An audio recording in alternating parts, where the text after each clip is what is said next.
Bonjour, je suis Esther Lauber de l'agence immobilière Esther Lauber à Carouge et je vous explique dans cette vidéo ce qu'il faut savoir sur la garantie de loyer.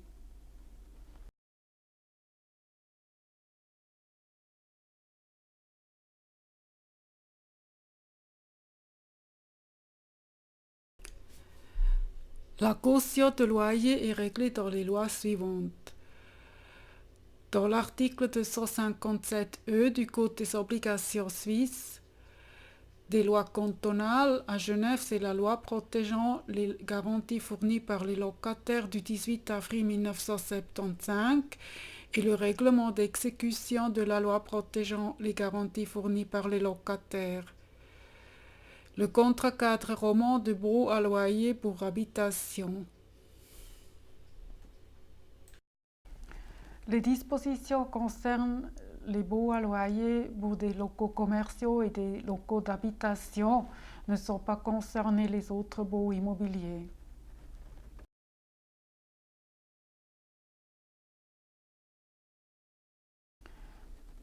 Une garantie de loyer est une forme de sûreté qui garantit l'exécution des obligations du locataire envers du propriétaire découlant du bail ou de la possession de la chose louée. Selon le contrat cadre roman, elle doit être fournie dans les 30 jours qui suivent la signature du bail ou au plus tard à l'entrée du locataire dans le local. Si le locataire ne la fournit pas, le bailleur peut refuser la remise des locaux, selon l'article 82 du Code des obligations suisses. Vous devez verser le montant dû sur un compte auprès d'une banque suisse ou selon le contrat cadre roman auprès d'une banque établie à l'endroit où se trouve l'immeuble et demander à votre banquier d'établir une attestation bancaire. Le montant sur le compte bancaire reste bloqué. À Genève et en Suisse romande, la garantie bancaire ne peut pas dépasser le montant correspondant à 3 mois de loyer net. Dans les cantons qui ne sont pas concernés par le contrat cadre roman, le montant maximum correspond à 3 mois de loyer brut. Cette limitation est aussi valable pour les habitations luxueuses, mais les appartements de vacances qui sont loués pour 3 mois ou moins ne sont pas concernés. Il n'existe aucune limitation maximum pour les locaux commerciaux.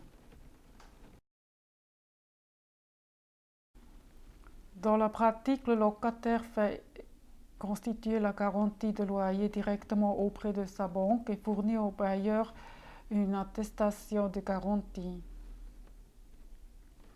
La plupart des banques disposent de formulaires appropriés qui doivent être signés par les parties contractantes pour ouvrir un compte de garantie bancaire. Certaines banques confirment dans l'attestation de garantie de loyer que le montant a été versé sur le compte bloqué.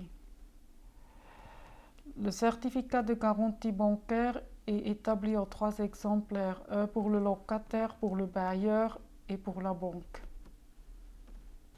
Ce qui est assez nouveau, certaines banques établissent le certificat de garantie bancaire. Dans l'article 1, elles écrivent que la garantie bancaire a été ouverte et que le locataire doit fournir au bailleur la preuve du paiement sur le compte bloqué. Et à l'article 2, elles écrivent que si le locataire ne verse pas l'argent dans les 3 mois qui suivent la signature de cette convention, la garantie bancaire, donc le certificat de garantie bancaire sera annulé.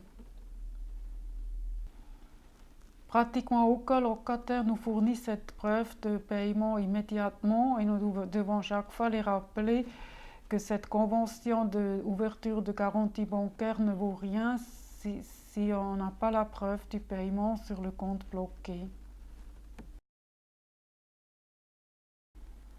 Toutes les prestations découlant du bail sont couvertes, par exemple les loyers, les charges et les dégâts causés par les locataires, etc. C'est le bailleur qui décide la forme de garantie de loyer à fournir. et il ne peut pas être contraint d'accepter un autre type de garantie comme par exemple une assurance de cautionnement. Le compte bancaire sur lequel le montant de garantie de loyer est bloqué appartient au locataire. C'est la raison pour laquelle le locataire n'est pas autorisé de la compenser avec le loyer qui est dû. Les intérêts bancaires sont crédités sur le compte bancaire du locataire et le locataire doit déclarer le montant de la garantie bancaire ainsi que les intérêts crédités sur sa déclaration fiscale. Le montant de la garantie de loyer est gelé à la banque et peut être débloqué partiellement ou entièrement dans les conditions suivantes. Une convention écrite entre les parties, datée et signée par le bailleur et le locataire. Une décision judiciaire contre le locataire concernant une dette résultant du bail à loyer. Un commandement de payer non frappé d'opposition ou dont l'opposition a été définitivement levée. En Suisse romande, cette possibilité de déblocage n'existe pas pour les logements. À défaut d'une action judiciaire contre le locataire peut faire débloquer la garantie de loyer plus tôt une année après la restitution du local, même sans signature du bailleur. La caution de loyer n'est pas touchée en cas de faillite du propriétaire parce que le montant bloqué sur le compte bancaire appartient au locataire. En cas de faillite du locataire, le bailleur a un droit de gage sur la garantie. Le locataire ne peut pas exiger du bailleur qu'il accepte une assurance de cautionnement. Une assurance de cautionnement coûte d'ailleurs très cher parce que les primes sont à payer à fonds perdu. Si le locataire ne paye plus les primes annuelles, le bailleur risque de se retrouver sans garantie. Je vous suggère de voir ma vidéo garantie bancaire ou garantie sans dépôt dans laquelle je vous explique les différences. Le bailleur a d'autres possibilités de sûreté. Il peut demander qu'au locataire signe le bail avec le locataire, ou il peut demander un garant, ou que le loyer est versé trimestriellement à l'avance, etc. Si vous avez aimé cette vidéo, partagez-la et mettez le pouce en haut. Si vous désirez voir toutes les vidéos dès leur parution, vous pouvez vous abonner à ma chaîne de YouTube. Je vous en remercie. À bientôt et au revoir.